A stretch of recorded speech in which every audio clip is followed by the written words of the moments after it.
mũi này còn sạn cong này nè mua nhau mua nhé papi nè mua nhau nhé nó cứ cách tăng lớn lắm tao mau đi tê trên rồi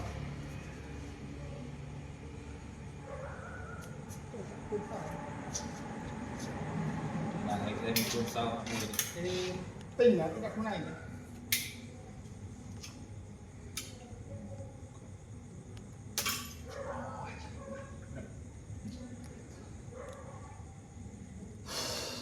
nhưng mà không qua được màn này mà nằm trong phở là cứ thiêu phở tới quán mà